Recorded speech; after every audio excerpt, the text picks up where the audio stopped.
Hi everyone, good morning, வணக்கம். எல்லோரும் எப்படி இருக்கிறீங்க? ரொம்ப நல்லா இருக்கிறீங்கன்னு நம்புகிறேன். இன்றைக்கி வந்து நன்னாரி வச்சு ஒரு ட்ரிங்க் பார்க்கலாம் நம்ம.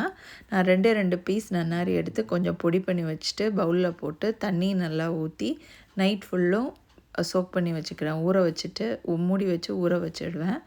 அப்புறம் அடுத்த நாள் காலையில் எடுத்து பார்த்தா அது வந்து அவ்வளோ ஸ்மெல்லாக நல்லா இருந்ததுங்க. அந்த ஸ்மெல்லே அவ்வளோ நல்லா இருந்தது.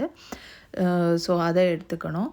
அதுக்கப்புறம் சப்ஜா விதைகள் இருக்குல்ல, அதை எடுத்துக்கணும். அதை வந்து ஒரு டீஸ்பூன் வந்து போட்டு நான் தண்ணி வச்சு ஊற வச்சுக்கிறேன். ஒரு 15 மினிட்ஸ் ஊறினா போதும். அது நல்லா அப்படியே ஊறி போய் நல்லாயிருக்கும்.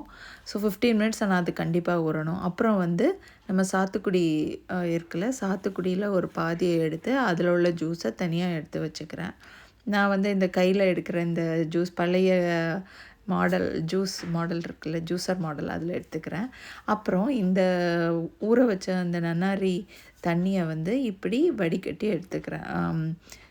இந்த ஜல்லடையில் இந்த துணியை வச்சு அதுக்கு மேலே இந்த தண்ணியை ஊற்றி இதை நல்லா வடிகட்டி எடுத்துக்கிறேன்.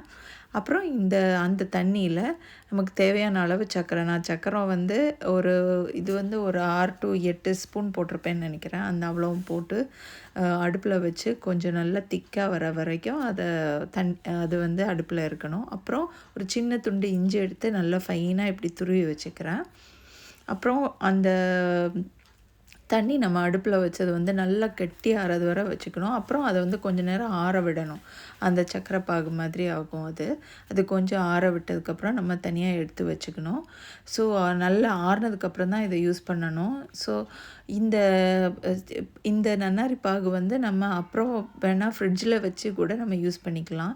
இதில் அப்புறம் நான் என்ன பண்ணுறேன்னா, ஃபஸ்ட்டு ஐஸ் க்யூப்ஸ் போட்டுட்டு அப்புறம் இந்த சக்கரை பாகில் அந்த நன்னாரி சக்கரை பாகு நமக்கு எவ்வளவு தேவையோ அந்த அளவு கொஞ்சம் ஊற்றிட்டு, அதுக்கப்புறம் நம்ம துருவி வச்ச அந்த இஞ்சி போட்டுக்கிட்டு, அப்புறம் அந்த சப்ஜா விதைகள் போட்டுட்டு, அப்புறம் அந்த சாத்துக்குடி ஜூஸ் நம்ம பிழிஞ்சு வச்சது அதையும் போட்டுட்டு, அப்புறம் தேவையான அளவு தண்ணி ஊற்றி நம்ம இதை குடிக்க வேண்டியதுதான். இந்த ட்ரிங்க்கில் வந்து அந்த இஞ்சியோட ஃப்ளேவர் வந்து நல்லா ஸ்ட்ராங்காக இருக்கும். அண்ட் அந்த நன்னாரியோட ஃப்ளேவரும் நல்லாயிருக்கும். ஸோ இது வந்து ரொம்ப ரெஃப்ரெஷிங்காக இருக்கும். நீங்களும் ட்ரை பண்ணி பாருங்கள். ட்ரை பண்ணி பார்த்துட்டு கண்டிப்பாக சொல்லுங்கள். உங்களுக்கும் பிடிக்கும்னு நினைக்கிறேன். பிடிச்சிருந்ததுன்னா இந்த சேனலும் லைக் பண்ணுங்கள், ஷேர் பண்ணுங்கள், கண்டிப்பாக சப்ஸ்கிரைப் பண்ணுங்கள். ஓகே, பாய்.